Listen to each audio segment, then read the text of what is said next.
Was coming. Hey, how you doing there, Thoth? How was your voyage? Mud Flood TV.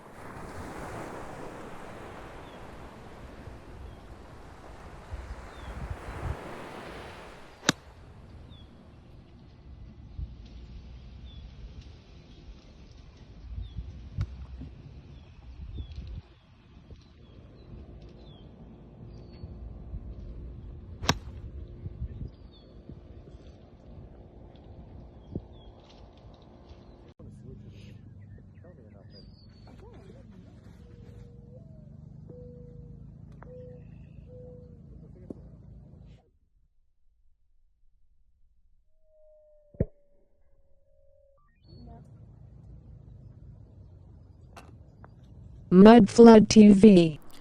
My name is Michelle Gibson. This video is based on a post from my blog on piercingtheveilofillusion.com, a word about golf courses.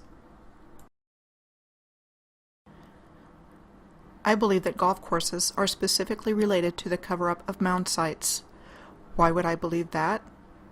When I received this map of the Washita Empire, I started looking up information on different places shown on the map.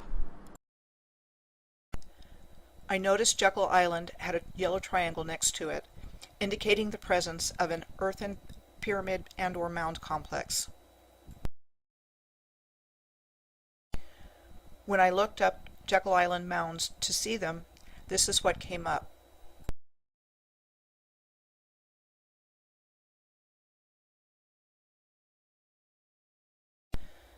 Jekyll Island has an interesting history of interest in it by the very wealthy.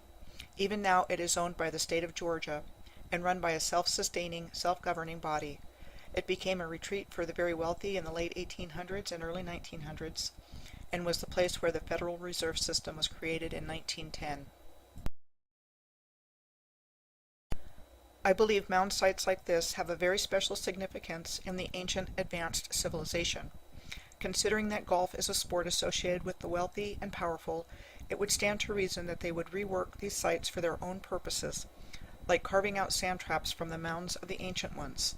I believe they do this to continue to show dominance over the ancient civilization. I don't know if all know the truth, but some certainly do, especially in the upper degrees of Freemasonry and other elite groups. And members of these groups are in government and throughout society. They know the truth. And they do everything they can to demean the people they secretly worship. It sounds crazy, but I believe this is true. They have stolen the legacy of human beings of higher consciousness and pretend to be them while marginalizing and brutalizing them in the worst way. If you are new to this information and have a hard time with this belief, here's another powerful example. The Newark Earthworks in Ohio. Newark is a very special place on the planet. As you can see here, it is located on a golden ratio longitude on the planet along with other sites like Poverty Point in Louisiana and Chavin and Pachacamac in Peru and Tiwanaku in Bolivia. You have the same precise geometry and archaeoastronomy in earthworks like these in North America that you have in other countries. As a matter of fact, Carl Monk says in his video on the code that there is a correlation between Stonehenge and Newark. So building a golf course on the Newark earthworks is like building a golf course on Stonehenge. But they did it. These earthworks come into play on 11 of the holes. Since the historical narrative that we are taught leaves out the true history, known only to a few, no one knows about the abuses like these that have occurred and still occur. And I will definitely be talking more about that in future videos. Mudflood TV. Mudflood TV. Mudflood TV.